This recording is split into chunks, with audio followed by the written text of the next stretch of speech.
اب وہ آیت آ رہی ہے، خاصی طویل آیت ہے اور یہ بہت ہی اہم آیت ہے۔ قل، اے نبی ان سے کہہ دیجئے، ان کان آباؤکم و ابناؤکم و اخوانکم و ازواجکم و عشیرتکم و اموال اقترفتموها و تجارت تخشون کسادها و مساکن ترضونها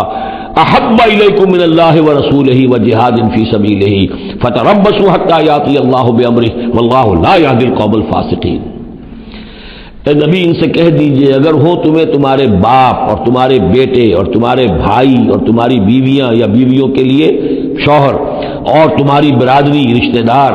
اور وہ مال جو تم نے بہت محنت سے کمائے ہیں، جمع کیے ہیں، وہ تجارت جس کے مندے کا تمہیں خطرہ رہتا ہے، ڈرتے رہتے ہو، اور وہ حویلیاں اور وہ محل جو تم نے بنائے ہیں تمہیں بہت پسند ہیں، مساکن ترضونہا،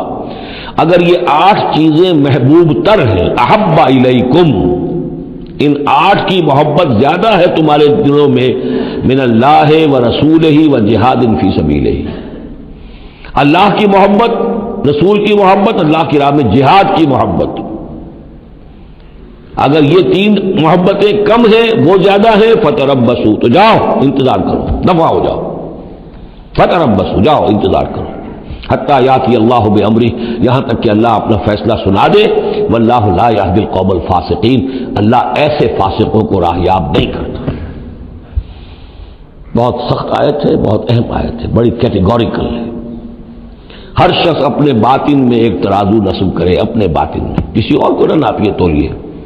یہ اپنے آپ کو تولیے۔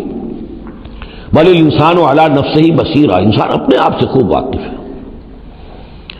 ایک میں ڈالیے پلڑے کے اندر یہ 8 محبتیں، باپوں کی محبت، بیٹوں کی، بھائیوں کی، بیویوں کی یا شوہروں کی، اسپاؤسز کی، یا اس کے بعد رشتہ داروں کی، اور 3 شکلیں ہیں مال کی، وہ مال جو جمع کیا ہے، اور وہ تجارت جو بڑی محنت سے جمائی ہے، اس کا مندے کا اندیشہ رہتا ہے، اور وہ گھر بنائے ہیں، محل بنائے ہیں، کوٹھیاں بنائی ہیں، ولاز بنائے ہیں، بڑے ان کو سجایا ہے، ڈیکوریٹ کیا ہے۔ اگر ان 8 چیزوں کی محبت تمہارے دل میں زیادہ ہے، اللہ کی محبت، اس کے رسول کی محبت، اللہ کی راہ میں جہاد کی محبت سے، یہاں یہ تیسری چیز ہے کانکریٹ۔ پہلی 2 تو آپ کہہ سکتے ہیں میرے دل میں بڑی محبت ہے، آپ کو کیا پتا، ٹھیک ہے بھائی، ہو سکتا ہے ٹنوں محبت ہو اللہ کی آپ کے دل میں، اور رسول کا بھی عشق ہو سکتا ہے کہ ٹنوں ہو آپ کے دل میں، لیکن تیسری محبت تو نظر آ جائے گی، اللہ کی راہ میں جہاد کی محبت کتنی ہے۔ اگر یہ 3 محبتیں ہلکی ہیں، وہ پڑنا بھاری ہے، فتربصوا حتی یاتی اللہ بامرہ، تو جاؤ انتظار کرو یہاں تک کہ اللہ اپنا فیصلہ سنا دے، اور اللہ ایسے فاسقوں کو، ایسے ناہنجاروں کو، ایسے سرکشوں کو اللہ تعالیٰ ہدایت نہیں دیتا۔ یہ سیلف اسیسمنٹ سکیم ہے، ہر شخص خود اپنا جائزہ لے، کہاں کھڑا ہے، اس کی allocation of time, allocation of energies, اپنی صلاحیتیں کہاں لگا رہا ہے، کہاں کھپا رہا ہے، کس کام میں لگا رہا ہے۔ اسی کو پھر علامہ اقبال نے ایک شعر میں جمع کر دیا ہے، یہ مال و دولت دنیا، یہ رشتہ و پیوند، بتان وہم و گما، لا الہ الا اللہ۔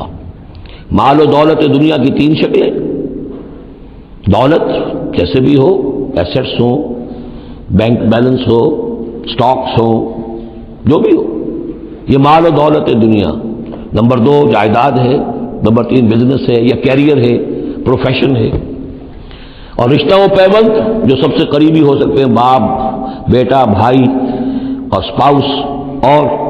جو بھی اور رشتہ دار ہیں۔ یہ مال و دولت دنیا، یہ رشتہ و پیوند، بتان وہم و گما، یہ صرف بت ہیں،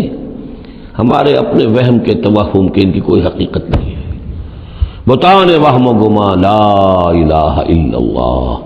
اگر لا الہ الا اللہ کی شمشیر سے ان بتوں کو آپ توڑ نہیں دیں گے،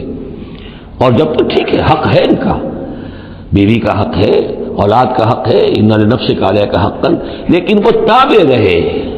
ان 3 چیزوں کے تابع رہے، تب تک ٹھیک ہے۔ اور اگر ان 3 چیزوں سے وہ اوپر چلا گیا، کوئی بھی ایک بھی، تو بس وہ توحید ختم ہے، اب وہ شرک ہے۔